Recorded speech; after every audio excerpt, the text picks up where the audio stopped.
Hello students, ਆਪਾਂ ਇਸ lecture ਦੇ ਵਿੱਚ ਜੀਕੇ ਦੇ ਜਿਹੜੇ ਕੁਐਸਚਨਸ ਕਰ ਰਹੇ ਹਾਂ ਇਸ ਸੀਰੀਜ਼ ਦੇ ਵਿੱਚ। ਤਾਂ ਅੱਜ ਆਪਣਾ ਜਿਹੜਾ ਪਾਰਟ 5 ਹੈ, ਠੀਕ ਹੈ। ਇਸ ਤੋਂ ਪਹਿਲਾਂ ਪਾਰਟ ਜਿਹੜੇ 4 ਪਾਰਟ ਕੰਪਲੀਟ ਹੋ ਚੁੱਕੇ ਹੈ, ਜਿਨ੍ਹਾਂ ਵਿੱਚ ਆਪਾਂ ਲਾਸਟ 80 ਕੁਐਸਚਨਸ ਕੰਪਲੀਟ ਕਰ ਚੁੱਕੇ ਹਾਂ ਵਿਦ ਐਕਸਪਲੇਨੇਸ਼ਨ। ਇਹ ਜਿਹੜੇ ਜੀਕੇ ਦੇ ਕੁਐਸਚਨਸ ਹੈ ਤੁਹਾਨੂੰ ਆਉਣ ਵਾਲੇ ਸਾਰੇ ਹੀ ਪੰਜਾਬ ਗੌਰਮੈਂਟ ਦੇ ਪੇਪਰ ਦੇ ਵਿੱਚ ਕੰਮ ਦੇਣਗੇ, ਬਹੁਤ ਹੀ ਜ਼ਿਆਦਾ ਬੈਨੀਫਿਸ਼ੀਅਲ ਰਹਿਣਗੇ, ਕਿਉਂਕਿ ਇਹ ਸਿਰਫ ਜੀਕੇ ਦੇ ਇੱਕ ਕੁਐਸਚਨ ਨਹੀਂ ਹੈਗੇ। ਇਹਦੇ ਵਿੱਚ ਕੀ ਹੈ, ਜੀਕੇ ਦੇ ਆਪਾਂ ਕੰਪਲੀਟ ਇੱਕ ਕੁਐਸਚਨ ਦੇ ਨਾਲ ਉਹਦੀ ਐਕਸਪਲੇਨੇਸ਼ਨ ਵੀ ਕਰ ਰਹੇ ਹਾਂ। ਜੋ ਵੀ ਐਕਸਟਰਾ ਫੈਕਟ ਉਹਦੇ ਨਾਲ ਜੁੜੇ ਹੋਏ ਹੈ ਤਾਂ ਉਹ ਵੀ ਐਕਸਪਲੇਨੇਸ਼ਨ ਆਪਾਂ ਨਾਲ ਕਰ ਰਹੇ ਹਾਂ, ਠੀਕ ਹੈ। ਤਾਂ ਜਿਨ੍ਹਾਂ ਨੇ ਵੀ ਹਜੇ ਤੱਕ ਇਹ ਸੀਰੀਜ਼ ਦੇ ਲਾਸਟ ਜਿਹੜੇ ਪਾਰਟ 4 ਨਹੀਂ ਦੇਖੇ, ਉਹ 1 ਬਾਏ 1 ਆਪਦੇ ਪਾਰਟ ਜਿਹੜੇ ਲਾਸਟ ਤੋਂ ਕੰਪਲੀਟ ਕਰ ਲਓ, ਠੀਕ ਹੈ ਜੀ। ਤਾਂ ਇਸ ਸੀਰੀਜ਼ ਦੇ ਵਿੱਚ ਆਪਾਂ ਨੂੰ ਜਿਹੜੇ ਕਾਫੀ ਕੁਐਸਚਨਸ ਮਿਲਣਗੇ, ਔਰ ਇਸ ਲੈਕਚਰ ਦੀ ਜਿਹੜੀ PDF ਹੈ, ਜਿਹੜੇ 100 ਕੁਐਸਚਨਸ ਅੱਜ ਹੋ ਜਾਣਗੇ, ਇਸ ਲੈਕਚਰ ਦੀ ਜਿਹੜੀ PDF ਹੈ ਤੁਹਾਨੂੰ ਸਾਡੇ ਕੀ ਹੈ ਟੈਲੀਗ੍ਰਾਮ ਚੈਨਲ ਦੇ ਉੱਪਰ ਮਿਲ ਜਾਏਗੀ, ਠੀਕ ਹੈ। ਟੈਲੀਗ੍ਰਾਮ ਚੈਨਲ ਦਾ ਜਿਹੜਾ ਲਿੰਕ ਹੈ ਉਹ ਨੀਚੇ ਡਿਸਕ੍ਰਿਪਸ਼ਨ ਦੇ ਵਿੱਚ ਵੀ ਦਿੱਤਾ ਹੋਇਆ, ਤਾਂ ਤੁਸੀਂ ਉੱਥੇ ਜਾ ਕੇ ਜੁਆਇਨ ਕਰ ਸਕਦੇ ਹੋ। ਤਾਂ ਆਪਾਂ ਚੱਲਦੇ ਹਾਂ ਫਸਟ ਕੁਐਸਚਨ ਵੱਲ। ਹਾਂਜੀ, ਅੱਜ ਦਾ first question, the authorization for the withdrawal of funds from the consolidated fund of India must come from। ਇਹਦਾ ਕੀ ਕਹਿੰਦਾ ਹੈ ਕਿ ਆਪਣੇ ਇੰਡੀਆ ਦੇ ਵਿੱਚ 3 ਤਰ੍ਹਾਂ ਦੇ ਫੰਡ ਹੈਗੇ ਆ। 3 ਤਰ੍ਹਾਂ ਦੇ ਫੰਡ ਕਿਹੜੇ ਕਿਹੜੇ ਹੁੰਦੇ ਆ, ਤੁਸੀਂ ਪੋਲਿਟੀ ਦੇ ਵਿੱਚ ਪੜ੍ਹੇ ਹੋਣਗੇ। ਹਾਂਜੀ, ਕੋਈ ਦੱਸ ਸਕਦਾ? 3 ਤਰ੍ਹਾਂ ਦੇ ਆਪਣੇ ਫੰਡ ਇੰਡੀਅਨ ਕੌਂਸਟੀਟਿਊਸ਼ਨ ਦੇ ਅਕੋਰਡਿੰਗ 3 ਤਰ੍ਹਾਂ ਦੇ ਫੰਡ ਹੁੰਦੇ ਆ। ਕਿਹੜੇ ਕਿਹੜੇ ਫੰਡ ਹੈ?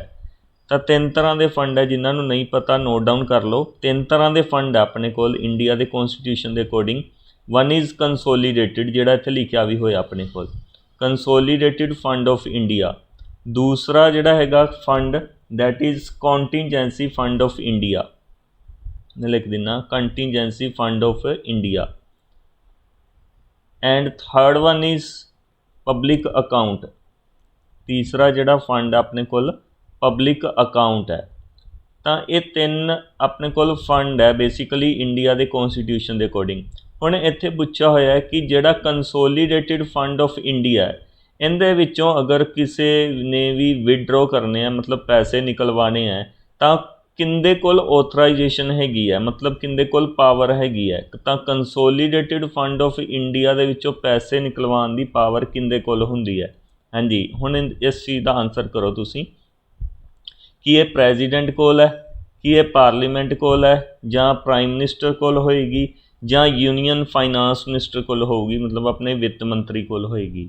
ਤਾਂ ਇਹਦੀ ਜਿਹੜੀ ਪਾਵਰ ਹੈ, ਅਗਰ ਕੰਸੋਲੀਡੇਟਿਡ ਫੰਡ ਦੇ ਵਿੱਚੋਂ ਪੈਸੇ ਨਿਕਲਵਾਣੇ ਹੈ ਤਾਂ ਕਿੰਦੇ ਕੋਲ ਪਾਵਰ ਹੋਏਗੀ, ਇਹ ਚੀਜ਼ ਦਾ ਆਨਸਰ ਕਰਨਾ ਹੈ। Option number A B C D। ਤੁਸੀਂ ਨਾਲ ਕੁਐਸਚਨ ਦਾ ਨੰਬਰ ਲਿਖ ਕੇ, ਫੋਰ ਐਗਜ਼ਾਮਪਲ 81 ਨੰਬਰ ਕੁਐਸਚਨ ਹੈ ਤਾਂ ਉਹਦਾ ਨਾਲ ਨੰਬਰ ਲਿਖ ਕੇ ਫਿਰ ਆਨਸਰ ਕਰਿਓ, ਠੀਕ ਹੈ ਜੀ। ਤਾਂ ਕੰਸੋਲੀਡੇਟਿਡ ਫੰਡ ਆਫ ਇੰਡੀਆ ਜਿਹੜਾ ਹੈਗਾ, ਇਹਦੇ ਵਿੱਚੋਂ ਅਗਰ ਪੈਸੇ ਨਿਕਲਵਾਣੇ ਹੈ ਤਾਂ ਕਿੰਦੇ ਕੋਲ ਪਾਵਰ ਹੁੰਦੀ ਹੈ ਕੰਸੋਲੀਡੇਟਿਡ ਫੰਡ ਦੇ ਵਿੱਚੋਂ ਪੈਸੇ ਨਿਕਲਵਾਉਣ ਦੀ? ਤਾਂ ਉਹ ਪਾਵਰ ਕਿੰਦੇ ਕੋਲ ਹੈ? ਪਾਰਲੀਮੈਂਟ ਕੋਲ ਹੈ, ਆਪਣੇ ਦੇਸ਼ ਦੀ ਸੰਸਦ ਕੋਲ ਹੈ, ਠੀਕ। ਹਾਂਜੀ, ਇਹ ਫਸਟ ਕੁਐਸਚਨ ਸੀ। ਅੱਜ ਦੀ ਆਪਣੀ ਸੀਰੀਜ਼ ਦੇ ਵਿੱਚ ਜਿਹੜੇ ਜ਼ਿਆਦਾਤਰ ਕੁਐਸਚਨਸ ਜਿਹੜੇ ਆ ਉਹ ਇੰਡੀਅਨ ਪੋਲਿਟੀ ਦੇ ਵਿੱਚੋਂ ਪਿਕ ਕੀਤੇ ਹੋਏ ਆ, ਕਿਉਂਕਿ ਇੰਡੀਅਨ ਪੋਲਿਟੀ ਜਿਹੜੇ ਪੰਜਾਬ ਗੌਰਮੈਂਟ ਦੇ ਹਰ ਇੱਕ ਐਗਜ਼ਾਮ ਦੇ ਵਿੱਚ ਕਾਫੀ ਜਿਹੜਾ ਰੋਲ ਅਦਾ ਕਰਦੀ ਹੈ। ਤਾਂ ਕਰਕੇ ਇਸ ਸੀਰੀਜ਼ ਦੇ ਵਿੱਚ ਜਿਹੜਾ ਵਧੀਆ ਕੁਐਸਚਨ, ਵਧੀਆ ਲੈਵਲ ਦੇ ਜਿਹੜੇ ਕੁਐਸਚਨਸ ਆਪਾਂ ਪਿਕ ਕੀਤੇ ਹੋਏ ਆ ਪੋਲਿਟੀ ਦੇ ਵਿੱਚੋਂ। ਬਾਕੀ ਮਿਕਸ ਕੁਐਸਚਨਸ ਹੁੰਦੇ ਆ ਜੀਕੇ ਦੀ ਸੀਰੀਜ਼ ਦੇ ਵਿੱਚੋਂ। ਮਿਕਸ ਕੁਐਸਚਨ ਕਿਵੇਂ ਕਿ ਇਸੇ ਸੀਰੀਜ਼ ਦੇ ਵਿੱਚ ਤੁਹਾਨੂੰ ਸਾਇੰਸ ਦੇ ਪਲੱਸ ਤਿੰਨੋਂ ਆਪਣੇ SST ਵਾਲੇ ਜਿਹੜੇ ਹੈਗੇ subject, geography, polity and history, ਇਹਨਾਂ ਦੇ ਵਿੱਚੋਂ ਵੀ ਕੁਐਸਚਨਸ ਮਿਲਣਗੇ। ਇਸ ਤੋਂ ਬਿਨਾਂ ਇੰਡੀਅਨ ਇਕਨੋਮਿਕਸ ਦੇ ਵਿੱਚੋਂ ਕੁਐਸਚਨਸ ਆ, ਔਰ ਬਾਕੀ ਸਟੈਟਿਕ ਜੀਕੇ ਦੇ ਵਿੱਚੋਂ ਵੀ ਕੁਐਸਚਨਸ ਹੋਣਗੇ, ਠੀਕ ਹੈ। ਤਾਂ ਆਪਣੇ ਕੋਲ ਫਸਟ ਕੁਐਸਚਨ ਸੀਗਾ ਜਿਹੜਾ ਉਹ ਇੰਡੀਅਨ ਪੋਲਿਟੀ ਦੇ ਵਿੱਚੋਂ ਸੀ। ਨੈਕਸਟ ਸੈਕਿੰਡ ਕੁਐਸਚਨ 'ਤੇ ਚੱਲਦੇ ਹਾਂ। when the annual union budget is not passed by the ਲੋਕ ਸਭਾ, ਅਗਰ ਆਪਣਾ ਜਿਹੜਾ ਯੂਨੀਅਨ ਬਜਟ ਜਿਹੜਾ ਪੇਸ਼ ਕੀਤਾ ਜਾਂਦਾ ਹੈ, ਇਹ ਕਿੰਦੇ ਦੁਆਰਾ ਪ੍ਰੈਜ਼ੈਂਟ ਕੀਤਾ ਜਾਂਦਾ ਹੈ? ਇਹ ਫਾਈਨਾਂਸ ਮਿਨਿਸਟਰ ਦੁਆਰਾ ਪ੍ਰੈਜ਼ੈਂਟ ਕੀਤਾ ਜਾਂਦਾ ਹੈ ਹਰ ਸਾਲ, ਹੈ ਨਾ। ਤਾਂ ਅਗਰ ਉਹ ਪਾਸ ਨਾ ਹੋਵੇ, ਲੋਕ ਸਭਾ ਨੂੰ ਪਾਸ ਨਾ ਕਰੇ, ਤਾਂ ਉਹਦਾ ਕੀ ਹੋਊਗਾ, ਉਹਦਾ ਰਿਜ਼ਲਟ ਕੀ ਹੋਏਗਾ? Option number first, budget is modified and presented again, कि वो बजट दोबारा मॉडिफाई करके पेश किया जाऊगा, ਜਾਂ दूसरी option, budget is refer to the Lok Sabha refer to the राज्य सभा फॉर सजैशनस, मतलब की है ਜਾਂ ਤਾਂ ਉਹ बजट किंदे कोल भेजा जाऊगा, राज्य सभा के कोल भेज दिता जाऊगा अगर लोक सभा नूं पास नहीं करती। नैक्सट थर्ड ऑप्शन की कहती है, यूनीयन फाइनांस मिनिस्टर नूं की है रिज़ाइन देना पऊगा, ਜਾਂ fourth option, prime minister submits the resignation of council of ministers. तो इन्हां चार ऑप्शनस के विचों दसना अपने कोल की इनका रिजल्ट होगा अगर यूनीयन बजट पेश किया गया है, तो अगर वो पास नहीं किया गया लोक सभा द्वारा तो इनका रिजल्ट की होएगा, वट विल हैपन। हाँ जी, आंसर करो इस क्वेश्चन का। तो यूनीयन बजट फाइनांस मिनिस्टर द्वारा पेश किया जाता है। अपने फाइनांस मिनिस्टर हुण कौन है एट प्रेजेंट, पता होएगा सारिਆਂ ਨੂੰ, निर्मला सीतारमन। निर्मला सीतारमन इन्होंने बजट पेश किया क्योंकि ये फाइनांस मिनिस्टर है।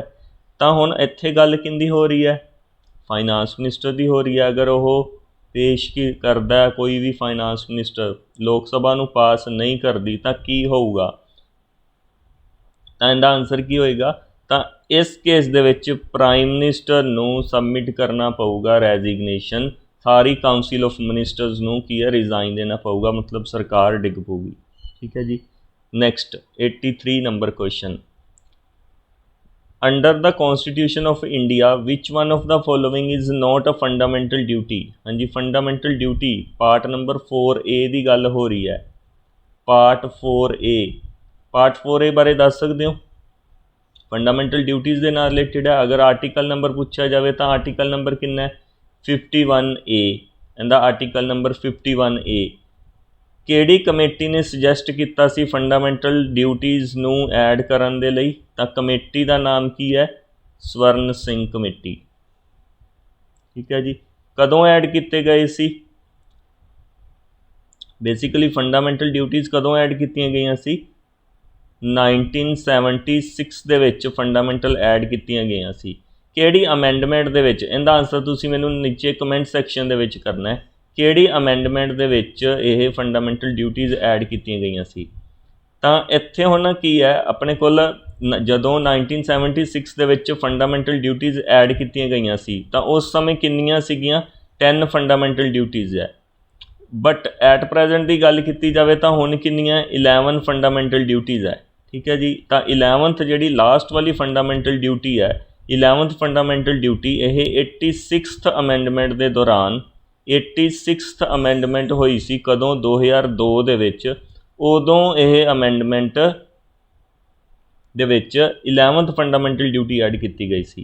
ठीक है। तो इत्थे हुण आपां दसना भी जिहड़ियां अपनियां फंडामेंटल ड्यूटीज़ हैगियां 11, उन्हां विचों किहड़ी अपनी फंडामेंटल ड्यूटी नहीं हैगी, is not a fundamental duty. ये क्वेश्चन बहुत इंपोर्टेंट है। तो किहड़ी नहीं हैगी, to vote in public election, to vote in public elections, option number first. ठीक है जी। Next 4th question, prohibition of discrimination on grounds of religion, race, caste, sex और place of birth is a fundamental right classifiable under. तो अपने कोल discrimination का जोड़ा एक राइट है, प्रोहिबिशन ऑफ डिस्क्रिमिनेशन, तो एक राइट है। दस सकते हो किहड़े नंबर आर्टिकल दे विच है, जेकर किसी नूं पता है तो इनका आर्टिकल नंबर पता है तो नीचे उनका आंसर भी आ जाऊगा। अपने जिहड़े फर्स्ट अपने जिहड़े 6 फंडामेंटल राइट है उन्होंने चंगी तरह याद कर लो। आर्टिकल नंबर किन्ने तो किन्ने तक है, 12 तो 35 तक है।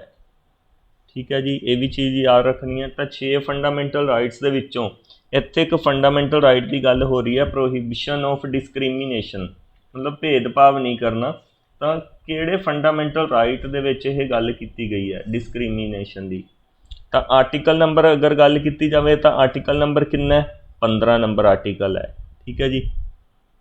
और 15 नंबर आर्टिकल किहड़े फंडामेंटल राइट के अंडर आऊगा, आप फस्ट फंडामेंटल राइट पढ़िया सी, 6 फंडामेंटल राइट्स के विचों फस्ट फंडामेंटल राइट पढ़िया सी राइट टू इक्वैलिटी।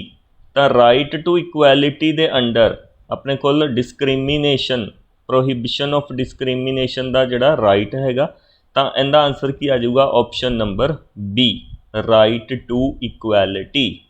ठीक है 84th का की आ जाऊगा right to equality.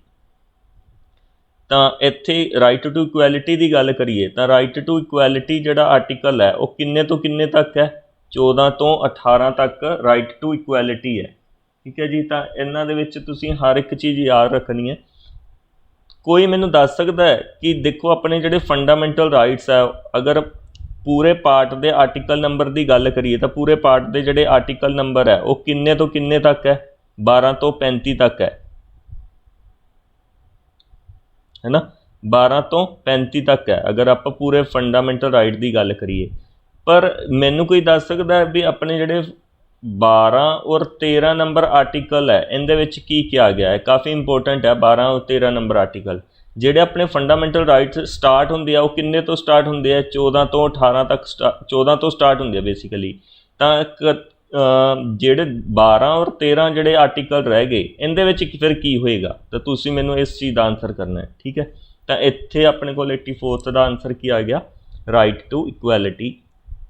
Next 85th number question अज का 5th question according to national human rights commission NHRC act 1993 1993 ਦੇ ਵਿੱਚ एक्ट पास किया गया सी तो इन्होंने पूछा भी इनका जोड़ा NHRC का जोड़ा चेयरमैन है वो कौन हो सकता है कौन होंदा बेसिकली NHRC का चेयरमैन कौन हो सकता है कैन बी इट्स चेयरमैन। तो NHRC का चेयरमैन कौन हो सकता है हाँ जी ऑप्शनस पढ़ते हैं आप एनी सर्विंग जज ऑफ द सुप्रीम कोर्ट मतलब कोई भी जोड़ा अपने सुप्रीम कोर्ट दे विच एज ए जज के तौर पर काम कर रहा है कि वो इनका चेयरमैन बन सकता है।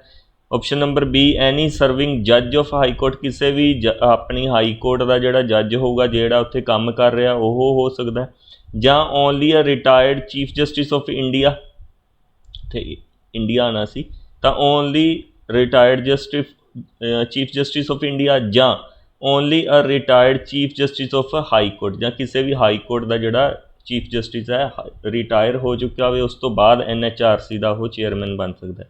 तो चारे जड़ियाँ ऑप्शन के विचों आंसर करो NHRC national human rights commission काफ़ी इंपोर्टेंट है NHRC। तो इनका जोड़ा चेयरमैन है वह कौन हो सकता है only a retired chief justice of India सिर्फ इंडिया का जोड़ा चीफ जस्टिस जोड़ा रिटायर हो चुका है वही इनका चेयरमैन हो सकता है। ठीक है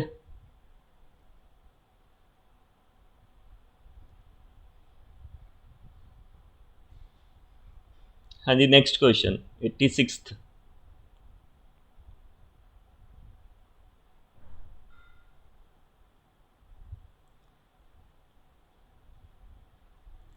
86 नंबर क्वेश्चन की कहता अपने को which fundamental right can not be suspended even during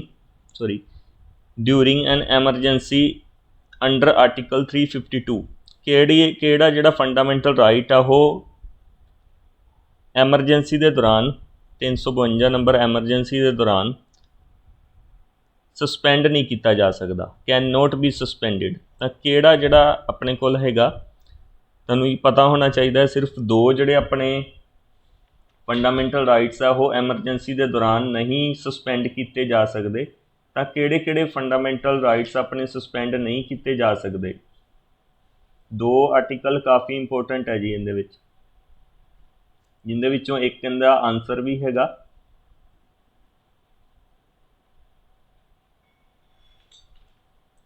हाँ जी। तो इस क्वेश्चन का आंसर की है राइट टू लाइफ।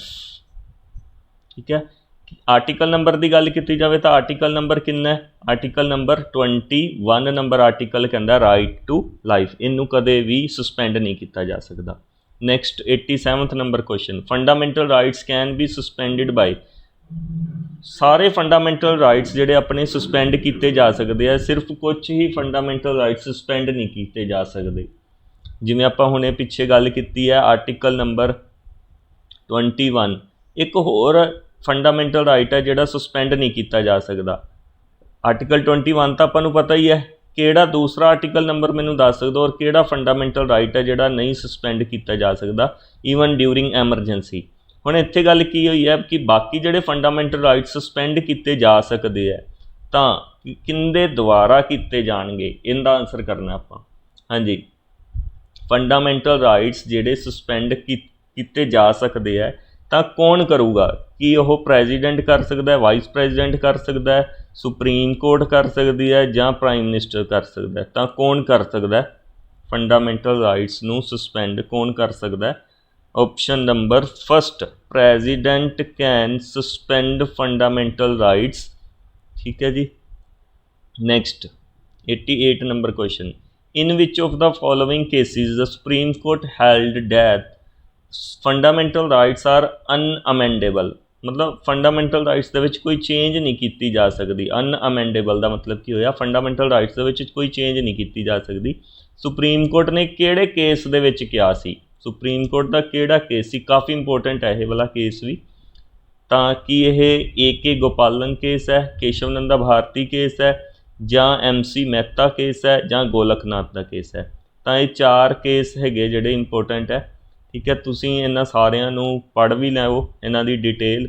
ਤਾਂ ਇੱਥੇ ਆਪਣੇ ਕੋਲ ਗੱਲ ਕੀ ਹੋ ਰਹੀ ਹੈ ਕਿ ਫੰਡਾਮੈਂਟਲ ਰਾਈਟਸ ਦੇ ਵਿੱਚ ਕੋਈ ਚੇਂਜ ਨਹੀਂ ਹੋ ਸਕਦਾ। ਸੁਪਰੀਮ ਕੋਰਟ ਨੇ ਕਿਹੜੇ ਕੇਸ ਦੇ ਵਿੱਚ ਕਿਹਾ ਸੀ? ਹਾਂਜੀ, ਆਨਸਰ ਕਰੋ ਜਲਦੀ ਇਸ ਕੁਐਸਚਨ ਦਾ। ਤਾਂ ਇਹਦਾ ਆਨਸਰ ਕੀ ਆਇਆ ਆਪਣੇ ਕੋਲ? Kesavananda Bharati case, B option. Kesavananda Bharati case ਦੇ ਵਿੱਚ ਕੀ ਕਿਹਾ ਗਿਆ ਸੀ ਕਿ ਜਿਹੜਾ ਆਪਣੇ ਇੰਡੀਅਨ ਕੌਂਸਟੀਟਿਊਸ਼ਨ ਦਾ ਬੇਸਿਕ ਸਟਰਕਚਰ ਹੈ, ਜੋ ਆਪਣੇ ਇੰਡੀਅਨ ਕੌਂਸਟੀਟਿਊਸ਼ਨ ਦਾ ਬੇਸਿਕ ਸਟਰਕਚਰ ਹੈ, ਉਹ ਕਦੇ ਵੀ ਚੇਂਜ ਨਹੀਂ ਕੀਤਾ ਜਾ ਸਕਦਾ। ਕੇਸ਼ਵ ਨੰਦਾ ਭਾਰਤੀ ਕੇਸ ਦੇ ਵਿੱਚ ਇਹ ਫੈਸਲਾ ਆਇਆ ਸੀ, ਸੁਪਰੀਮ ਕੋਰਟ ਨੇ ਸੁਣਾਇਆ ਸੀ। Next 89 number question, which one of the following fundamental rights is available to Indian citizens only? ਸਿਰਫ ਇੰਡੀਆ ਦੇ ਸਿਟੀਜ਼ਨਸ ਕੋਲ ਹੀ ਅਵੇਲੇਬਿਲਿਟੀ ਹੈਗੀ ਹੈ। ਵੈਸੇ ਤਾਂ ਬਾਕੀ ਜਿਹੜੇ ਫੰਡਾਮੈਂਟਲ ਰਾਈਟਸ ਹੈ ਉਹ ਆਪਣੇ ਦੇਸ਼ ਤੋਂ ਬਾਹਰ ਜਿਹੜੇ ਪਰਸਨਸ ਬਾਹਰੋਂ ਕੋਈ ਆ ਰਿਹਾ, ਜਿਨ੍ਹਾਂ ਨੂੰ ਆਪਾਂ ਇੰਡੀਅਨ ਕੌਂਸਟੀਟਿਊਸ਼ਨ ਦੀ ਲੈਂਗੁਏਜ ਦੇ ਵਿੱਚ ਏਲੀਅਨਸ ਬੋਲਦੇ ਹਾਂ, ਤਾਂ ਅਗਰ ਕੋਈ ਪਰਸਨ ਬਾਹਰੋਂ ਆ ਰਿਹਾ ਹੈ ਤਾਂ ਉਹਨਾਂ ਨੂੰ ਵੀ ਫੰਡਾਮੈਂਟਲ ਰਾਈਟਸ ਅਵੇਲੇਬਲ ਹੁੰਦੇ ਆ। ਬਟ ਇਹੋ ਜਿਹਾ ਕਿਹੜਾ ਰਾਈਟ ਹੈ ਜੋ ਸਿਰਫ ਇੰਡੀਆ ਦੇ ਲੋਕਾਂ ਨੂੰ ਹੀ ਮਿਲਿਆ ਹੋਇਆ, ਬਾਹਰ ਦੇ ਲੋਕਾਂ ਨੂੰ ਨਹੀਂ ਮਿਲਿਆ ਹੋਇਆ? ਤਾਂ ਕੀ ਇਹ ਇਕੁਐਲਿਟੀ ਬਿਫੋਰ ਲਾਅ ਹੈ, protection of life and personal Liberty against any action without authority of law, protection from discrimination on grounds of, ਇਹ ਆਪਾਂ ਹੁਣੇ ਵੀ ਪੜ੍ਹ ਕੇ ਆਏ ਹਾਂ, ਜਾਂ ਫਰੀਡਮ ਆਫ ਰਿਲੀਜਨ? ਹਾਂਜੀ, ਤਾਂ ਆਪਣੇ ਕੋਲ ਆਨਸਰ ਕੀ ਆਏਗਾ ਇਹਦਾ? ਫੰਡਾਮੈਂਟਲ ਰਾਈਟਸ ਜਿਹੜੇ ਕਿਹੜਾ ਹੈਗਾ ਜਿਹੜਾ ਸਿਰਫ ਇੰਡੀਅਨ ਸਿਟੀਜ਼ਨਸ ਕੋਲ ਅਵੇਲੇਬਲ ਹੈ? Protection from discrimination on grounds of religion. Next, which case is related to a fundamental right? ਕਿਹੜਾ ਕੇਸ ਜਿਹੜਾ ਫੰਡਾਮੈਂਟਲ ਰਾਈਟ ਦੇ ਨਾਲ ਰਿਲੇਟਿਡ ਹੈ? ਦੇਖੋ ਬਾਕੀ ਦੇ ਕੇਸ ਆਪਾਂ ਪੜ੍ਹਿਆ ਹੁਣੇ, ਪਿੱਛੇ ਇੱਕ ਕੇਸ ਕਿਹੜਾ ਡਿਸਕਸ ਕੀਤਾ ਸੀ? ਕੇਸ਼ਵ ਨੰਦਾ ਭਾਰਤੀ ਕੇਸ। ਐਕਚੁਅਲੀ ਇਹ ਜਿਹੜਾ ਕੇਸ਼ਵ ਨੰਦਾ ਭਾਰਤੀ ਕੇਸ ਹੈ, ਇਹਦੇ ਵਿੱਚ ਇਹੀ ਜੱਜਮੈਂਟ ਆਈ ਸੀ ਕਿ ਆਪਾਂ ਆਪਣੇ ਇੰਡੀਆ ਦਾ ਜਿਹੜਾ ਕੌਂਸਟੀਟਿਊਸ਼ਨ ਦਾ ਬੇਸਿਕ ਸਟਰਕਚਰ ਹੈ, ਬੇਸਿਕ ਸਟਰਕਚਰ ਜਿਹੜਾ ਹੋਏਗਾ ਇੰਡੀਅਨ ਕੌਂਸਟੀਟਿਊਸ਼ਨ ਦਾ, ਇਹਨੂੰ ਕਦੇ ਵੀ ਚੇਂਜ ਨਹੀਂ ਆਪਾਂ ਕਰ ਸਕਦੇ। ਇਹਦੇ ਵਿੱਚ ਅਮੈਂਡਮੈਂਟਸ ਕਰਨੀਆਂ ਪੋਸੀਬਲ ਨਹੀਂ ਹੈਗੀਆਂ, ਇਹਨੂੰ ਬੇਸਿਕ ਸਟਰਕਚਰ ਕਹਿ ਦਿੰਦੇ। ਤਾਂ ਹੁਣ ਕਿਹੜਾ ਕੇਸ ਹੈ ਜਿਹੜਾ ਫੰਡਾਮੈਂਟਲ ਰਾਈਟ ਦੇ ਨਾਲ ਰਿਲੇਟਿਡ ਹੈ? ਹਾਂਜੀ, ਆਨਸਰ ਕਰੋ ਜਲਦੀ ਇਸ ਕੁਐਸਚਨ ਦਾ ਸੋਚ ਸਮਝ ਕੇ। ਕੀ ਸ਼ਰਮਾ ਵਰਸਿਸ ਕ੍ਰਿਸ਼ਨਾ ਕੇਸ ਹੈ, 1959 ਦੇ ਵਿੱਚ ਹੋਇਆ ਸੀ? ਗੋਲਕਨਾਥ ਵਰਸਿਸ ਸਟੇਟ ਆਫ ਪੰਜਾਬ 1967, ਕਾਫੀ ਜਿਹੜਾ ਫੇਮਸ ਕੇਸ ਹੈ ਜਿਹੜਾ ਇਸ ਫੰਡਾਮੈਂਟਲ ਰਾਈਟ ਦੇ ਨਾਲ ਜੁੜਿਆ ਹੋਇਆ ਹੈ। ਕੀ ਉਹ state of Bombay versus Balsara case ਹੈ, ਜਾਂ West Bengal versus union of India? ਤਾਂ 4 ਕੇਸਿਸ ਦੇ ਵਿੱਚੋਂ ਕਾਫੀ ਇੰਪੋਰਟੈਂਟ ਕੇਸ ਹੈ। ਆਨਸਰ ਇਹਦਾ ਕੀ ਹੈ? Option number B, Golaknath versus state of Punjab. ਇਹ ਜਿਹੜਾ ਕੇਸ ਹੈ ਇਹਦੇ ਵਿੱਚ ਕੀ ਹੈ, ਬੇਸਿਕਲੀ ਇਹਦੇ ਵਿੱਚ 2 ਚੀਜ਼ਾਂ ਡਿਸਕਸ ਕੀਤੀਆਂ ਗਈਆਂ ਸੀ, ਸਿਰਫ ਆਪਾਂ ਉੱਪਰੋਂ ਦੇਖਦੇ ਹਾਂ ਇਹਨੂੰ। ਤਾਂ ਗੋਲਕਨਾਥ ਕੇਸ ਨੂੰ ਵੈਸੇ ਚੰਗੀ ਤਰ੍ਹਾਂ ਸਟੱਡੀ ਵੀ ਕਰ ਲਿਓ ਤੁਸੀਂ ਅਲੱਗ ਤੋਂ। ਤਾਂ ਗੋਲਕਨਾਥ ਕੇਸ ਜਿਹੜਾ ਹੋਇਆ ਸੀ ਬੇਸਿਕਲੀ ਇਹ ਸ਼ਡਿਊਲ 9 ਦੇ ਨਾਲ ਜੁੜਿਆ ਹੋਇਆ ਹੈ, ਸ਼ਡਿਊਲ 9 ਦੇ ਨਾਲ, ਜਿਹੜਾ ਆਪਾਂ ਲੈਂਡ ਰਿਫੋਰਮਸ ਦੀ ਗੱਲ ਕੀਤੀ ਸੀ। ਨੈਕਸਟ, हाँ जी 91st question, right to education become a fundamental right. आप सारे फंडामेंटल राइट पढ़े है, फंडामेंटल राइट्स पढ़े, तो फंडामेंटल राइट्स ਜਿਹੜੇ ਹੈਗੇ ਆਪਣੇ ਕੋਲ ਇਹਦੇ ਵਿੱਚ 21A ਕੀ ਕਹਿੰਦਾ, ਰਾਈਟ ਟੂ ਐਜੂਕੇਸ਼ਨ ਹੈ, ਜਿਹਦੇ ਵਿੱਚ ਕੀ ਹੈ ਬੱਚੇ ਕੋਲ ਅਧਿਕਾਰ ਹੈ, ਕਿਹੜੇ ਬੱਚੇ ਕੋਲ 6 ਤੋਂ ਲੈ ਕੇ 14 ਸਾਲ ਤੱਕ ਦੇ ਬੱਚੇ ਕੋਲ ਅਧਿਕਾਰ ਹੈ ਕਿ ਉਹ ਫ੍ਰੀ ਐਜੂਕੇਸ਼ਨ ਲੈ ਸਕਦਾ ਹੈ, ਇਹਨੂੰ ਆਪਾਂ ਰਾਈਟ ਟੂ ਐਜੂਕੇਸ਼ਨ ਬੋਲਦੇ ਹਾਂ। ਹੁਣ ਇੱਥੇ ਗੱਲ ਕੀਤੀ ਗਈ ਹੈ ਕਿ ਰਾਈਟ ਟੂ ਐਜੂਕੇਸ਼ਨ ਆਪਣਾ ਫੰਡਾਮੈਂਟਲ ਰਾਈਟ ਕਦੋਂ ਬਣਾਇਆ ਗਿਆ ਸੀ, ਮਤਲਬ ਬੇਸਿਕਲੀ ਇੰਪਲੀਮੈਂਟ ਕਦੋਂ ਕੀਤਾ ਗਿਆ ਸੀ। ਇੱਕ ਚੀਜ਼ ਤਾਂ ਕਲੀਅਰ ਹੈ, ਦੇਖੋ ਸਾਰਿਆਂ ਦੇ ਆਪਸ਼ਨ ਦੇ ਵਿੱਚ ਕੀ ਹੈ 2010 ਹੈ ਨਾ, ਇਹਦਾ ਮਤਲਬ ਕੀ ਹੈ ਰਾਈਟ ਟੂ ਐਜੂਕੇਸ਼ਨ ਇੰਪਲੀਮੈਂਟ ਕਦੋਂ ਕੀਤਾ ਗਿਆ ਸੀ, 2010 ਦੇ ਵਿੱਚ ਕੀਤਾ ਗਿਆ ਸੀ, ਬਟ ਐਗਜ਼ੈਕਟਲੀ ਡੇਟ ਵੀ ਹੈਗੀ ਹੈ ਇਸ ਕੁਐਸਚਨ ਦੇ ਨਾਲ।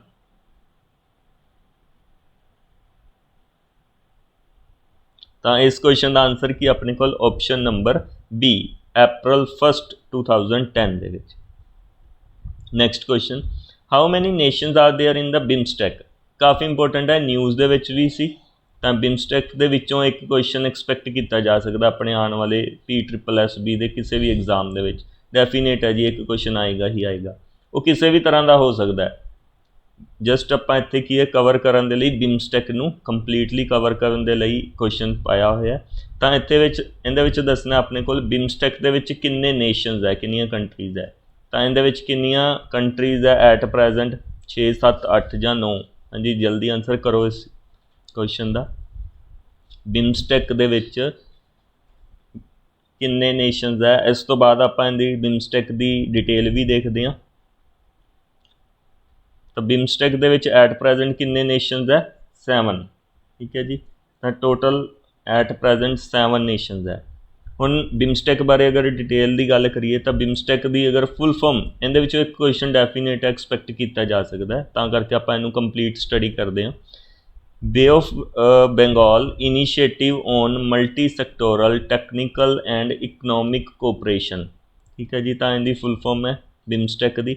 ਦੇਖੋ ਐਟ ਪ੍ਰੈਜੈਂਟ ਕਿੰਨੇ ਹੈ ਬਿਮਸਟੈਕ ਦੇ ਵਿੱਚ ਨੇਸ਼ਨਸ, 7। ਹੁਣ ਇਹ 7 ਨੇਸ਼ਨਸ ਦੇ ਵਿੱਚੋਂ ਜਿਹੜੇ 5 ਹੈ ਇਹ ਸਾਊਥ ਏਸ਼ੀਅਨ ਨੇਸ਼ਨਸ ਹੈ, ਠੀਕ ਹੈ। ਤਾਂ ਸਾਊਥ ਏਸ਼ੀਅਨ ਨੇਸ਼ਨਸ 5 ਕਿਹੜੇ ਹੈ, ਡੈਫੀਨੇਟ ਹੈ ਜੀ ਇੰਡੀਆ ਤਾਂ ਹੈਗਾ ਹੀ ਹੈਗਾ, ਬਾਕੀ ਆਪਾਂ ਨਾਲ ਹੁਣ ਇੰਡੀਆ ਦੇ ਨਾਲ ਜਿਹੜੇ ਆਪਣੇ ਨੇਬਰਿੰਗ ਕੰਟਰੀਜ਼ ਹੈ ਜਿਵੇਂ ਬੰਗਲਾਦੇਸ਼, ਭੂਟਾਨ, ਨੇਪਾਲ, ਸ਼੍ਰੀਲੰਕਾ, ਇਹ ਵਾਲੇ ਹੋ ਗਏ, ਪਲੱਸ 2 ਜਿਹੜੇ ਸਾਊਥ ਈਸਟ ਏਸ਼ੀਅਨਸ ਨੇਸ਼ਨ ਹੈ।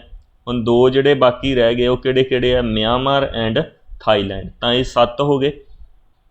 ਜਦੋਂ ਬਿਮਸਟੈਕ ਬਣਾਇਆ ਕਦੋਂ ਗਿਆ ਸੀ, 1997 ਦੇ ਵਿੱਚ। ਕਿਹੜੇ ਡੈਕਲੇਰੇਸ਼ਨ ਦੇ ਅੰਡਰ ਬਣਾਇਆ ਗਿਆ ਸੀ, ਬੈਂਕੋਕ ਡੈਕਲੇਰੇਸ਼ਨ ਦੇ ਅੰਡਰ, ਠੀਕ ਹੈ ਜੀ। ਤਾਂ ਬਿਮਸਟੈਕ ਦੇ ਵਿੱਚ ਜਦੋਂ ਇਹ ਬਣਾਇਆ ਗਿਆ ਸੀ 1997 ਦੇ ਵਿੱਚ, ਤਾਂ 4 ਉਦੋਂ ਨੇਸ਼ਨ ਸੀਗੇ, Bangladesh, India, Sri Lanka and Thailand. ਉਦੋਂ ਇਹਨੂੰ ਕੀ ਕਿਹਾ ਜਾਂਦਾ ਸੀ, ਬਿਸਟੈਕ। ਤਾਂ BIST ਤੋਂ ਮਤਲਬ ਕੀ ਹੋਇਆ, Bangladesh, India, Sri Lanka and Thailand. EC ਦਾ ਮਤਲਬ ਉਦੋਂ ਕੀ ਸੀ, ਇਕਨੋਮਿਕ ਕੋਪਰੇਸ਼ਨ। ਉਸ ਤੋਂ ਬਾਅਦ ਮਿਆਂਮਾਰ ਨੇ ਬਿਮਸਟੈਕ ਨੂੰ ਜੁਆਇਨ ਕੀਤਾ ਕਦੋਂ, 1997 ਦੇ ਵਿੱਚ, ਮਤਲਬ ਉਸੇ ਹੀ ਸਾਲ। ਤਾਂ ਉਦੋਂ ਇਹਨੂੰ ਕੀ ਬਣਾ ਦਿੱਤਾ ਗਿਆ, ਉਦੋਂ ਇਹਨੂੰ ਬਣਾ ਦਿੱਤਾ ਗਿਆ ਬਿਮਸਟ EC। ਹੁਣ ਇਹਦੇ ਵਿੱਚ ਕਿਹੜਾ ਐਡ ਕੀਤਾ ਗਿਆ ਸੀ, M ਐਡ ਕੀਤੀ ਗਈ, ਮਿਆਂਮਾਰ ਐਡ ਹੋ ਗਿਆ। ਬਟ ਉਸ ਤੋਂ ਬਾਅਦ ਫਿਰ ਨੇਪਾਲ ਅਤੇ ਭੂਟਾਨ ਨੇ ਵੀ ਜਦੋਂ ਬਿਮਸਟੈਕ ਨੂੰ ਜੁਆਇਨ ਕੀਤਾ, ਤਾਂ ਕਦੋਂ, 2004 ਦੇ ਵਿੱਚ। ਤਾਂ ਉਸ ਤੋਂ ਬਾਅਦ ਇਹਦਾ ਨਾਮ ਹੁਣ ਕੀ ਪੈ ਗਿਆ, ਬਿਮਸਟੈਕ ਪੈ ਗਿਆ, ਠੀਕ ਹੈ ਜੀ। ਤਾਂ ਲਾਸਟ 2 ਨੇਸ਼ਨਸ ਯਾਦ ਰੱਖਣੇ ਹੈ, ਨੇਪਾਲ ਐਂਡ ਭੂਟਾਨ। ਕਿਵੇਂ ਯਾਦ ਰੱਖੋਗੇ, ਦੇਖੋ ਆ ਇੰਡੀਆ ਆਪਣੇ ਕੋਲ, ਨੇਪਾਲ ਅਤੇ ਭੂਟਾਨ ਕਿੱਥੇ ਹੈ, ਆ ਇੰਡੀਆ ਬੇਸਿਕਲੀ, ਮੈਂ ਰਫਲੀ ਜਿਹਾ ਬਣਾ ਰਿਹਾ। ਤਾਂ ਇੱਥੇ ਕੀ ਹੈ ਨੇਪਾਲ, ਇੱਥੇ ਕੀ ਹੈ ਭੂਟਾਨ। ਤਾਂ ਦੇਖੋ ਇੰਡੀਆ ਨੇ ਇਹਨਾਂ ਦੋਨਾਂ ਨੇਸ਼ਨਸ ਨੂੰ ਆਪਦੇ ਮੋਢਿਆਂ 'ਤੇ ਚੱਕਿਆ ਹੋਇਆ, ਨੇਪਾਲ ਅਤੇ ਭੂਟਾਨ ਨੂੰ, ਹੈ ਨਾ। ਤਾਂ ਤੁਸੀਂ ਇਸ ਤਰੀਕੇ ਨਾਲ ਯਾਦ ਰੱਖਿਓ, ਇਹਨਾਂ ਨੂੰ ਬਾਅਦ ਦੇ ਵਿੱਚ ਐਡ ਕੀਤਾ ਗਿਆ, ਠੀਕ ਹੈ ਜੀ, ਜਿਹੜੇ ਮੋਢਿਆਂ ਦੇ ਉੱਪਰ ਹੈ ਇੰਡੀਆ ਦੇ। ਨੈਕਸਟ, ਹਾਂਜੀ ਅਗਲਾ question, which viceroy pass the vernacular press act and the arms act of 1878। ਤਾਂ ਕਿਹੜੇ ਜਿਹੜੇ ਵਾਇਸਰਾਏ ਨੇ ਪਾਸ ਕੀਤਾ ਸੀ, ਐਕਟ ਪਾਸ ਕੀਤਾ ਸੀ ਵਰਨਾਕੂਲਰ ਪ੍ਰੈਸ ਐਕਟ। ਹਿਸਟਰੀ ਦੇ ਵਿੱਚੋਂ ਕੁਐਸਚਨ ਆਇਆ ਹੋਇਆ, ਔਰ ਇਸੇ ਹੀ ਵਾਇਸਰਾਏ ਨੇ ਪਾਸ ਕੀਤਾ ਸੀ arms act 1878। Lord ਲਿਟਨ, lord mayo, lord Dalhousie ਜਾਂ ਲੌਰਡ ਹਾਰਡਿੰਗ। ਹਾਂਜੀ ਜਲਦੀ ਆਨਸਰ ਕਰੋ। 93 ਨੰਬਰ ਕੁਐਸਚਨ, ਅੱਜ ਦਾ ਆਪਣਾ 13 ਕੁਐਸਚਨ। ਠੀਕ ਹੈ ਜੀ, ਇਸ ਤੋਂ ਅੱਜ ਦੀ ਸੀਰੀਜ਼ ਤੱਕ ਆਪਣੇ 100 ਕੁਐਸਚਨਸ ਕੰਪਲੀਟ ਹੋ ਜਾਣਗੇ ਵਿਦ ਐਕਸਪਲੇਨੇਸ਼ਨ। ਆਪਾਂ ਇਹਨਾਂ ਕੁਐਸਚਨਸ ਦੀ ਕਰ ਰਹੇ ਹਾਂ ਕਵਰ। ਠੀਕ ਹੈ ਹਾਂਜੀ, ਨੈਕਸਟ 93rd ਕੁਐਸਚਨ ਦਾ ਆਨਸਰ ਕੀ ਆਏਗਾ? ਲੌਰਡ ਲਿਟਨ ਨੇ ਜਿਹੜਾ ਪਾਸ ਕੀਤਾ ਸੀ ਵਰਨਾਕੂਲਰ ਪ੍ਰੈਸ ਐਕਟ। ਤਾਂ ਇਹਦੀ ਡਿਟੇਲ ਵੀ ਨਾਲ ਦਿੱਤੀ ਹੋਈ ਹੈ, ਤੁਸੀਂ ਦੇਖ ਲਓ। ਠੀਕ ਹੈ ਜੀ, ਇਹਨੂੰ ਪੜ੍ਹ ਲਿਓ ਤੁਸੀਂ PDF ਫਾਈਲ ਦੇ ਵਿੱਚੋਂ। Next, in which year and at which place India's national anthem was sung for the first time. India ਦਾ ਨੈਸ਼ਨਲ ਐਂਥਮ ਜਨ ਗਣ ਮਨ ਪਹਿਲੀ ਵਾਰ ਕਦੋਂ ਗਾਇਆ ਗਿਆ ਸੀ? First time. ਤਾਂ ਕਦੋਂ ਹੋਈ ਸੀ ਇਹ ਮੀਟਿੰਗ? ਜਲਦੀ ਆਨਸਰ ਕਰੋ। ਈਜ਼ੀ ਕੁਐਸਚਨ ਹੈ ਇਹ, ਬਹੁਤ ਸਾਰੇ ਬੱਚਿਆਂ ਨੇ ਪੜ੍ਹਿਆ ਵੀ ਹੋਣਾ। ਤਾਂ ਆਪਣਾ ਨੈਸ਼ਨਲ ਐਂਥਮ ਜਨ ਗਣ ਮਨ ਕਿਹਨਾਂ ਦੁਆਰਾ ਲਿਖਿਆ ਗਿਆ? ਰਵਿੰਦਰਨਾਥ ਟੈਗੋਰ ਜੀ ਦੁਆਰਾ ਲਿਖਿਆ ਗਿਆ ਸੀ ਬਾਂਗਲਾ ਲੈਂਗੁਏਜ ਦੇ ਵਿੱਚ। ਠੀਕ ਹੈ ਜੀ, ਪਰ ਪਹਿਲੀ ਵਾਰ ਗਾਇਆ ਕਦੋਂ ਗਿਆ ਸੀ? ਕਿਹੜੇ ਸੈਸ਼ਨ ਦੇ ਵਿੱਚ? 1911 ਦੇ ਵਿੱਚ, ਕਲਕੱਤਾ ਸੈਸ਼ਨ ਦੇ ਵਿੱਚ। ਠੀਕ ਹੈ ਨੈਕਸਟ, ਹਾਂਜੀ ਇਹਦੀ ਡਿਟੇਲ ਤੁਸੀਂ ਪੜ੍ਹ ਲਿਓ। ਤਾਂ ਇੱਕ ਚੀਜ਼ ਹੋਰ ਯਾਦ ਰੱਖਿਓ, ਜਦੋਂ ਜਨ ਗਣ ਮਨ ਪਹਿਲੀ ਵਾਰ ਗਾਇਆ ਗਿਆ ਸੀ ਕਲਕੱਤਾ ਸੈਸ਼ਨ ਦੇ ਵਿੱਚ, ਤਾਂ ਉਸ ਟਾਈਮ 'ਤੇ ਪ੍ਰੈਜ਼ੀਡੈਂਟ ਕੌਣ ਸੀ? INC ਮਤਲਬ ਉਸ ਸਮੇਂ 'ਤੇ। ਤਾਂ ਉਹਨਾਂ ਦਾ ਨਾਮ ਵੀ ਯਾਦ ਰੱਖਣਾ, ਬਿਸ਼ਨ ਨਾਰਾਇਣ ਦਾਰ। ਠੀਕ ਹੈ ਜੀ, ਤਾਂ ਇਹਨਾਂ ਦਾ ਨਾਮ ਯਾਦ ਰੱਖਣਾ ਆਪਣੇ ਕੋਲ president the. Next, which among the following organizations were founded by ਪੰਡਿਤ ਮਦਨ ਮੋਹਨ ਮਾਲਵੀਆ? ਤਾਂ ਕਿਹੜੀਆਂ ਜਿਹੜੀਆਂ ਆਰਗੇਨਾਈਜੇਸ਼ਨਸ ਬਣਾਈਆਂ ਗਈਆਂ ਸੀ ਪੰਡਿਤ ਮਦਨ ਮੋਹਨ ਮਾਲਵੀਆ ਦੁਆਰਾ? ਜਿਨ੍ਹਾਂ ਨੇ ਹਿਸਟਰੀ ਕਾਫੀ ਡੀਪ ਪੜ੍ਹੀ ਹੋਈ ਆ ਉਹਨਾਂ ਨੂੰ ਪਤਾ ਹੋਏਗਾ। ਪੰਡਿਤ ਮਦਨ ਮੋਹਨ ਮਾਲਵੀਆ ਦੁਆਰਾ ਜਿਹੜੀਆਂ 2 ਆਰਗੇਨਾਈਜੇਸ਼ਨਸ ਬਣਾਈਆਂ ਗਈਆਂ ਸੀ, ਮੈਂ ਤੁਹਾਨੂੰ ਹਿੰਟ ਦੇ ਦਿੰਦਾ। ਤਾਂ ਇਹਦੇ ਵਿੱਚ 2 ਆਰਗੇਨਾਈਜੇਸ਼ਨਸ ਜਿਹੜੀਆਂ ਬਣਾਈਆਂ ਗਈਆਂ ਸੀ, ਇਹਦਾ ਮਤਲਬ ਆਪਸ਼ਨ ਨੰਬਰ 4 ਨਹੀਂ ਆ ਸਕਦੀ। ਤਾਂ ਕਿਹੜੀਆਂ ਆਰਗੇਨਾਈਜੇਸ਼ਨਸ ਬਣਾਈਆਂ ਗਈਆਂ ਸੀ ਪੰਡਿਤ ਮਦਨ ਮੋਹਨ ਮਾਲਵੀ ਦੁਆਰਾ? ਬਨਾਰਸ ਹਿੰਦੂ ਯੂਨੀਵਰਸਿਟੀ ਬਣਾਈ ਗਈ ਸੀ ਡੈਫੀਨੇਟਲੀ, ਐਂਡ ਹਿੰਦੂ ਮਹਾਸਭਾ ਬਣਾਈ ਗਈ ਸੀ। ਤਾਂ ਆਪਣੇ ਕੋਲ ਕੀ ਆ ਗਿਆ? 1 and 3, option number C। Next, ਹਾਂਜੀ ਅਗਲਾ question, in which year partition of Bengal was annulled? ਇਹ ਈਜ਼ੀ ਕੁਐਸਚਨ ਹੈ ਹਿਸਟਰੀ ਦੇ ਵਿੱਚੋਂ। ਪਾਰਟੀਸ਼ਨ ਆਫ ਬੰਗਾਲ ਕੀਤੀ ਗਈ ਸੀ, ਬੰਗਾਲ ਦੀ ਪਾਰਟੀਸ਼ਨ ਕੀਤੀ ਗਈ ਸੀ ਕਦੋਂ? 1905 ਦੇ ਵਿੱਚ। ਬਟ ਬਾਅਦ ਦੇ ਵਿੱਚ ਇਹਨੂੰ ਖ਼ਤਮ ਕਰ ਦਿੱਤਾ ਗਿਆ ਸੀ। ਐਨਲਡ ਦਾ ਮਤਲਬ ਖ਼ਤਮ ਕਰ ਦਿੱਤਾ ਗਿਆ ਸੀ, ਮਤਲਬ ਪਾਰਟੀਸ਼ਨ ਪਹਿਲਾਂ ਤਾਂ ਕੀਤੀ ਗਈ ਸੀ ਬਟ ਬਾਅਦ ਦੇ ਵਿੱਚ ਇਹਨੂੰ ਖ਼ਤਮ ਕਰ ਦਿੱਤਾ ਗਿਆ ਸੀ। ਤਾਂ ਆਪਾਂ ਦੱਸਣਾ ਵੀ ਕਦੋਂ ਖ਼ਤਮ ਕੀਤਾ ਗਿਆ ਸੀ ਇਹਨੂੰ, ਐਨਲਡ ਕਦੋਂ ਕੀਤਾ ਗਿਆ ਸੀ ਪਾਰਟੀਸ਼ਨ ਆਫ ਬੰਗਾਲ ਨੂੰ? ਹਾਂਜੀ, ਕੀ 1909, 10, 11 ਜਾਂ 12 ਦੇ ਵਿੱਚ? ਈਜ਼ੀ ਹੈ ਕੁਐਸਚਨ ਇਹ। 1905 ਦੇ ਵਿੱਚ ਕੀਤੀ ਗਈ ਸੀ ਪਾਰਟੀਸ਼ਨ, ਬਟ 1911 ਦੇ ਵਿੱਚ ਜਾ ਕੇ ਇਹਨੂੰ ਖ਼ਤਮ ਕਰ ਦਿੱਤਾ ਗਿਆ ਸੀ। ਤਾਂ 1911। ਇੱਥੇ ਦੇਖ ਸਕਦੇ ਹੋ ਲੌਰਡ ਕਰਜ਼ਨ ਨੇ ਕੀਤੀ ਸੀ। ਠੀਕ ਹੈ ਜੀ, 16 ਅਕਤੂਬਰ 1905 ਨੂੰ। ਬਟ ਫਿਰ ਕੀ ਹੈ, ਸਵਦੇਸ਼ੀ ਮੂਵਮੈਂਟ ਚੱਲੀ ਸੀ, ਤਾਂ ਉਸ ਤੋਂ ਬਾਅਦ ਲੌਰਡ ਹਾਰਡਿੰਗ ਨੂੰ ਇਹ ਬੰਦ ਕਰਨੀ ਪਈ ਸੀ 1911 ਦੇ ਵਿੱਚ। ਹਾਂਜੀ next, tell the composition of soap. Soap ਦੇ ਵਿੱਚ ਕੀ ਕੁਛ ਹੁੰਦਾ ਹੈ? ਸਾਇੰਸ ਦੇ ਵਿੱਚੋਂ ਕੁਐਸਚਨ ਆਇਆ ਹੋਇਆ। ਠੀਕ ਹੈ ਹਾਂਜੀ, ਸੋਪ ਦੇ ਵਿੱਚ ਕੀ ਕੁਛ ਹੁੰਦਾ ਹੈ? Sodium salt with fatty acids, ਜਾਂ potassium salt with fatty acids, ਜਾਂ ਦੋਨੋਂ A ਅਤੇ B, ਜਾਂ D option sodium and potassium salt mixed with chemicals. ਤਾਂ ਕੀ ਹੈ ਇਹਦੇ ਵਿੱਚ ਆਨਸਰ ਕੀ ਹੋਏਗਾ? ਜਲਦੀ ਆਨਸਰ ਕਰੋ। 97 ਨੰਬਰ ਕੁਐਸਚਨ 'ਤੇ ਆਪਾਂ ਆ ਚੁੱਕੇ ਹਾਂ। ਇਸ ਤੋਂ ਬਾਅਦ 3 ਕੁਐਸਚਨ ਹੋਰ ਰਹਿ ਗਏ। ਆਈ ਹੋਪ ਤੁਹਾਡੀ ਪ੍ਰੈਪਰੇਸ਼ਨ ਵਧੀਆ ਚੱਲਦੀ ਹੋਏਗੀ। ਬਾਕੀ ਦੇ ਸਬਜੈਕਟ ਜਿਹੜੇ, ਜਿਵੇਂ ਕਿ ਤੁਸੀਂ ਅਗਰ ਮੈਥਸ ਦਾ ਬੇਸਿਕ ਪਲੱਸ ਹਾਈ ਲੈਵਲ ਕਰਨਾ ਚਾਹੁੰਦੇ ਹੋ, ਤਾਂ ਉਹਨਾਂ ਦੇ ਲੈਕਚਰਸ ਵੀ ਕੀ ਹੈ ਇਸੇ ਚੈਨਲ ਦੇ ਉੱਪਰ ਪਾਰਸ ਸਰ ਦੁਆਰਾ ਲਗਾਏ ਗਏ ਹੈ। ਤੁਸੀਂ ਅਗਰ ਨਹੀਂ ਦੇਖੇ ਤਾਂ ਉਹਨਾਂ ਨੂੰ ਵੀ ਜਾ ਕੇ ਦੇਖ ਸਕਦੇ ਹੋ। ਉਹਨਾਂ ਦੇ ਜਿਹੜੇ ਲਿੰਕ ਆ ਉਹ ਨੀਚੇ ਡਿਸਕ੍ਰਿਪਸ਼ਨ ਦੇ ਵਿੱਚ ਵੀ ਮਿਲ ਜਾਣਗੇ ਤੁਹਾਨੂੰ।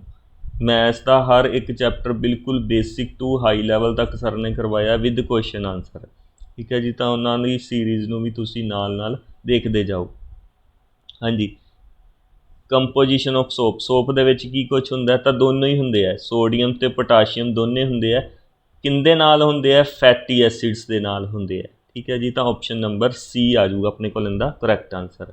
ਨੈਕਸਟ 98 ਨੰਬਰ ਕੁਐਸਚਨ, ਇਹ ਕੁਐਸਚਨ ਬਹੁਤ ਵਾਰ ਆ ਚੁੱਕਿਆ, ਰਿਪੀਟ ਹੋ ਚੁੱਕਿਆ। ਨੈਚੁਰਲ ਰਬੜ ਜਿਹੜੀ ਹੁੰਦੀ ਹੈ ਇਹਦੇ ਨਾਲ ਇੱਕ ਪ੍ਰੋਸੈਸ ਕੀਤੀ ਜਾਂਦੀ ਹੈ। ਐਕਚੁਅਲੀ ਕੀ ਹੁੰਦਾ, ਨੈਚੁਰਲ ਰਬੜ ਜਿਹੜੀ ਹੁੰਦੀ ਹੈ ਉਹ ਬਿਲਕੁਲ ਸੋਫਟ ਹੁੰਦੀ ਹੈ, ਠੀਕ। ਤਾਂ ਇਸ ਰਬੜ ਨੂੰ ਹਾਰਡ ਕਰਨ ਦੇ ਲਈ, ਤਾਂ ਕਿ ਉਹ ਜਲਦੀ ਖ਼ਤਮ ਨਾ ਹੋ ਜਾਵੇ, ਹਾਰਡ ਕਰਨ ਦੇ ਲਈ ਇਹਨੂੰ ਇੱਕ ਕੈਮੀਕਲ ਸਬਸਟਾਂਸ ਦੇ ਨਾਲ ਟਰੀਟ ਕੀਤਾ ਜਾਂਦਾ ਹੈ। ਇਸ ਪ੍ਰੋਸੈਸ ਨੂੰ ਕੀ ਬੋਲਦੇ ਹਾਂ ਆਪਾਂ, ਵਲਕਨਾਈਜੇਸ਼ਨ ਬੋਲਦੇ ਹਾਂ। ਤਾਂ ਵਲਕਨਾਈਜੇਸ਼ਨ ਜਿਹੜੀ ਕੀਤੀ ਜਾਂਦੀ ਹੈ ਰਬੜ ਦੀ, ਇਹਦੇ ਵਿੱਚ ਕਿਹੜੇ ਕੈਮੀਕਲ ਨੂੰ ਯੂਜ਼ ਕੀਤਾ ਜਾਂਦਾ ਵਲਕਨਾਈਜੇਸ਼ਨ ਪ੍ਰੋਸੈਸ ਦੇ ਵਿੱਚ। ਕਈ ਵਾਰੀ ਕੁਐਸਚਨ ਐਵੇਂ ਆ ਜਾਂਦਾ ਹੁੰਦਾ ਕਿ ਨੈਚੁਰਲ ਰਬੜ ਨੂੰ ਆਪਾਂ ਟਰੀਟ ਕਿਉਂ ਕਰਦੇ ਹਾਂ ਇਸ ਕੈਮੀਕਲ ਦੇ ਨਾਲ, ਤਾਂ ਕਿ ਉਹਦੀ ਵਲਕਨਾਈਜੇਸ਼ਨ ਹੋ ਜਾਵੇ। ਅਤੇ ਵਲਕਨਾਈਜੇਸ਼ਨ ਤੋਂ ਬਾਅਦ ਜਿਹੜੀ ਰਬੜ ਬਣਦੀ ਹੈ ਉਹਨੂੰ ਬੋਲਦੇ ਕੀ ਆਪਾਂ, ਵਲਕਨਾਈਜ਼ਡ ਰਬੜ ਹੀ ਬੋਲਿਆ ਜਾਂਦਾ ਹੈ, ਵਲਕਨਾਈਜ਼ਡ ਰਬੜ ਹੀ ਬੋਲਿਆ ਜਾਂਦਾ। ਤਾਂ ਹੁਣ ਆਪਣੇ ਕੋਲ ਆਨਸਰ ਕੀ ਆਊਗਾ ਇਸ ਕੁਐਸਚਨ ਦਾ, ਵਲਕਨਾਈਜੇਸ਼ਨ ਜਿਹੜੀ ਪ੍ਰੋਸੈਸ ਆ ਉਹ ਕਿਹਦੇ ਨਾਲ ਕੀਤੀ ਜਾਂਦੀ ਹੈ, ਸਲਫਰ ਦੇ ਨਾਲ ਕੀਤੀ ਜਾਂਦੀ ਹੈ, ਠੀਕ। Next 99 number question, water treatment ਦੇ ਵਿੱਚ ਇੱਕ ਟਰਮ ਯੂਜ਼ ਕੀਤੀ ਜਾਂਦੀ ਹੈ TDS, ਬਹੁਤ ਵਾਰ ਸੁਣਿਆ ਹੋਇਆ TDS। ਤਾਂ ਆਪਾਂ ਇਹਦੇ ਵਿੱਚ ਇਹਦੀ ਫੁੱਲ ਫੋਰਮ ਦੱਸਣੀ ਹੈ TDS ਦੀ। TDS ਚੈੱਕ ਕਰਦੇ ਹੁੰਦੇ ਆਪਾਂ ਪਾਣੀ ਦੀ, ਜਦੋਂ ਬੇਸਿਕਲੀ ਚੈੱਕ ਕਰਨਾ ਹੋਵੇ ਕਿ ਪਾਣੀ ਦਾ ਜਿਹੜਾ ਫਿਲਟਰੇਸ਼ਨ ਪ੍ਰੋਸੈਸ ਜਿਹੜੀ ਹੋ ਰਹੀ ਆ ਉਹ ਸਹੀ ਹੋ ਰਹੀ ਹੈ ਜਾਂ ਨਹੀਂ ਹੋ ਰਹੀ, ਤਾਂ ਆਪਾਂ TDS ਚੈੱਕ ਕਰਦੇ ਹਾਂ। ਮਤਲਬ ਬੇਸਿਕਲੀ ਜਿਹੜਾ ਆਪਣੇ ਕੋਲ ਟੈਕਨੀਸ਼ੀਅਨ ਆਉਂਦਾ ਤਾਂ ਉਹ TDS ਵੈਲਿਊ ਚੈੱਕ ਕਰਦਾ ਹੈ। ਤਾਂ ਉਹ TDS ਦੀ ਫੁੱਲ ਫੋਰਮ ਕੀ ਹੈ, what is the full form of TDS। ਹਾਂਜੀ, ਮੈਂ ਆਪਸ਼ਨਸ ਪੜ੍ਹਨ ਲੱਗਿਆ, total disliked substances, total dissolved salt, total disappeared solids ਜਾਂ ਟੋਟਲ ਡਿਜ਼ੋਲਵਡ ਸੋਲਿਡਸ। ਤਾਂ TDS ਦੀ ਫੁੱਲ ਫੋਰਮ ਕੀ ਹੁੰਦੀ ਹੈ, ਟੋਟਲ ਡਿਜ਼ੋਲਵਡ ਸੋਲਿਡਸ, ਪਾਣੀ ਦੇ ਵਿੱਚ ਘੁਲੇ ਹੋਏ ਜਿਹੜੇ ਪਦਾਰਥ ਹੁੰਦੇ ਆ, ਟੋਟਲ ਡਿਜ਼ੋਲਵਡ ਸੋਲਿਡਸ। ਹਾਂਜੀ, ਇਸ ਤੋਂ ਪਹਿਲਾਂ ਕੀ ਹੈ, ਮੈਂ ਲਾਸਟ ਲੈਕਚਰ ਦੇ ਵਿੱਚ ਵੀ ਦੱਸਿਆ ਸੀ ਕਿ ਕੰਸੋਲੀਡੇਟਿਡ ਇੱਕ ਟੈਸਟ ਸੀਰੀਜ਼ ਲਾਂਚ ਕੀਤੀ ਗਈ ਹੈ ਸਤਿਗੁਰੂ ਕਲਾਸਿਸ ਮਲੋਟ ਦੇ ਵੱਲੋਂ। ਇਹ ਜਿਹੜੀ ਟੈਸਟ ਸੀਰੀਜ਼ ਹੈ ਤੁਹਾਨੂੰ PSSB ਦੇ ਹਰ ਇੱਕ ਐਗਜ਼ਾਮ ਦੇ ਵਿੱਚ ਕੰਮ ਦੇਗੀ, ਪਲੱਸ PSPCL ਦਾ ਜੋ ਕਲੈਰੀਕਲ ਲੈਵਲ ਦਾ ਪੇਪਰ ਆਇਆ ਹੈ। ਇਸ ਟੈਸਟ ਸੀਰੀਜ਼ ਦੇ ਵਿੱਚ ਵਾਲੇ ਜਿਹੜੇ ਆਪਾਂ ਸਬਜੈਕਟ ਕਵਰ ਕੀਤੇ ਆ, GK, English, Punjabi, maths, reasoning, computer, ਠੀਕ ਹੈ ਜੀ। ਔਰ GK ਦੇ specially previous year questions, plus English ਜਿਹੜਾ ਹਰ ਇੱਕ ਲੈਵਲ ਦੀ ਕਵਰ ਕੀਤੀ ਹੈ, maths basic to high level, and similarly reasoning and computer. ਤਾਂ ਇਸ ਟੈਸਟ ਸੀਰੀਜ਼ ਨੂੰ ਲੈਣ ਦੇ ਲਈ ਤੁਸੀਂ ਸਾਨੂੰ ਨੀਚੇ ਡਿਸਕ੍ਰਿਪਸ਼ਨ ਦੇ ਵਿੱਚ ਜਾਂ ਜੋ ਨੰਬਰ ਤੁਹਾਡੇ ਕੋਲ ਫਲੈਸ਼ ਹੋ ਰਿਹਾ ਇਹਨਾਂ ਦੇ ਉੱਪਰ ਤੁਸੀਂ ਕੰਟੈਕਟ ਵੀ ਕਰ ਸਕਦੇ ਹੋ। ਨੈਕਸਟ ਲਾਸਟ ਕੁਐਸਚਨ ਅੱਜ ਦਾ, ਵੁਡਸ ਡਿਸਪੈਚ ਆਫ 1854, 1854 ਦੇ ਵਿੱਚ ਵੁਡਸ ਡਿਸਪੈਚ ਐਕਟ ਲੈ ਕੇ ਆਇਆ ਗਿਆ ਸੀ। ਤਾਂ ਕਿਹਦੇ ਨਾਲ ਰਿਲੇਟਿਡ ਹੈ ਇਹ, related to which of the following. Easy question ਹੈ ਇਹ, ਹਿਸਟਰੀ ਜਿਨ੍ਹਾਂ ਨੇ ਪੜ੍ਹੀ ਹੋਈ ਹੈ। ਤਾਂ Wood's despatch act 1854 is related to setting up of universities in India. Basically English language ਨੂੰ ਪ੍ਰਮੋਟ ਕਰਨ ਦੇ ਲਈ ਇਹ ਐਕਟ ਪਾਸ ਕੀਤਾ ਗਿਆ ਸੀ, ਠੀਕ ਹੈ ਜੀ। ਤਾਂ ਇਹ ਸੀ ਆਪਣੇ ਕੋਲ ਅੱਜ ਦਾ GK ਸੀਰੀਜ਼ ਦਾ ਲੈਕਚਰ ਨੰਬਰ 5। ਇਸ ਤੋਂ ਬਾਅਦ ਆਪਾਂ ਮਿਲਦੇ ਹਾਂ ਨੈਕਸਟ ਲੈਕਚਰ ਦੇ ਵਿੱਚ GK ਨੰਬਰ 6 ਦੇ ਵਿੱਚ। Thank you very much.